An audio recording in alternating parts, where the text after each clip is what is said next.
தீரா குட்டி இன்னைக்கு சமத்தா விளையாண்டுருக்காங்க. இந்த கேப்பை யூஸ் பண்ணி நம்ம வந்து தீரா குட்டிக்கு நட்ஸ் பவுடர் ரெடி பண்ணிடலாம் அப்படின்னு சொல்லிட்டு நான் எல்லாத்துலேயுமே 100 கிராம்ஸ் வாங்கிட்டு வந்து 10 டேஸ்க்கு மேலே ஆச்சு. அதை நான் வெறுவாயாலே சாப்பிட்டு முடிச்சிருவோம் போல இருக்கு. இனியும் இது வச்சுட்டே இருந்தால் நம்ம சாப்பிட்டே தீத்துருவோம் அப்படின்னு சொல்லிட்டாங்க. இன்றைக்கி நான் வந்து ப்ரிப்பேர் பண்ண ஸ்டார்ட் பண்ணிட்டேன்.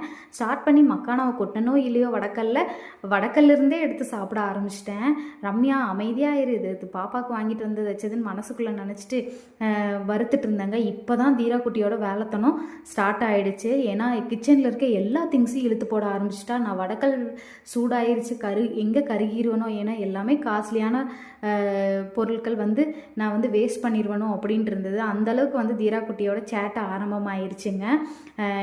ஸ்டார்டிங்லேயே நினச்சிட்டு இருந்திருப்பா போல இருக்கவோ, நீ வேலையை ஸ்டார்ட் பண்ணு, அப்போ தான் நான் என்னோடய வேலையை ஸ்டார்ட் பண்ணுவேன் அப்படிங்கிற மாதிரி விளையாண்டுருந்தா. எல்லாத்தையும் எடுத்து போட்டுட்டா. சரி, எப்படியோ ஒரு வழியாக வந்து நான் நட்ஸ் பவுடர் ரெடி பண்ணிட்டேன்.